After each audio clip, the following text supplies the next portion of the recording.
Good morning mga Beshi Waknes kung tunay. So, today is Monday kaya nagising kami ng maaga kasi may mga pasok ang mga bata. At hindi lang yun mga Beshi Waknes ko.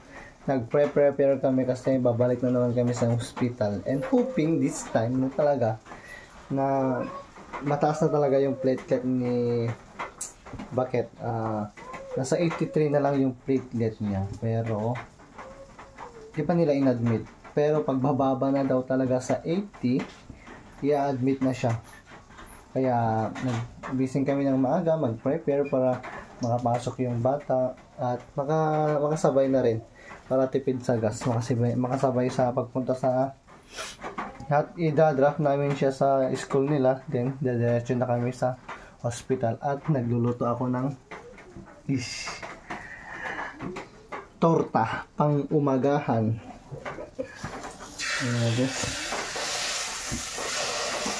Diba? Quality, eto yung mga best. At syempre mga Beshi Waknes kung tunay, nagising na rin ang ating aling Kylie. Nandito siya. She's playing.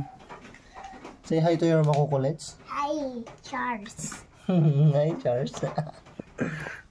Mga best, hospital again. Dito na kami sa Far North Luzon General Hospital and Training Center. Ayan. Wait lang, natanggalin ko lang itong jacket ko kasi ang hot ko. Diyan na kami nag-park. May sasabihan na lang kami pag bawal. Patiently waiting kami. Kapapalista ko lang sa may OPD. At ongoing yung repair nila.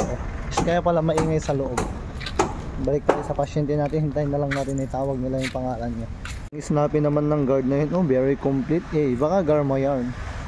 Tignan nyo naman mga best. Kitang kita na yung heaven above. Okay lang. Yan mga best, nagdadawat nagti-face mask ni Boss Lindon.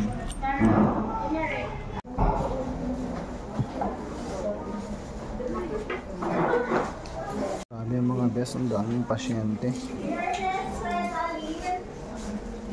Wendo.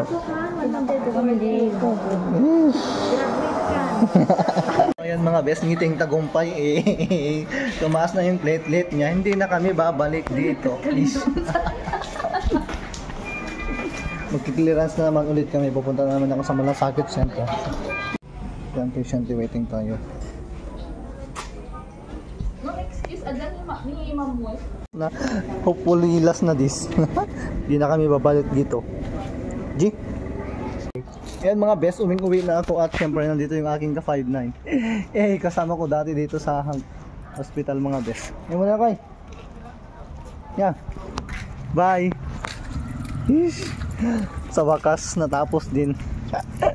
Maraming salamat sa mga care nyo, sa mga nag-comment, sa mga nag-recommenda kung ano yung pwedeng pagpataas ng platelet. Maraming thank you po sa inyo. Sa wakas.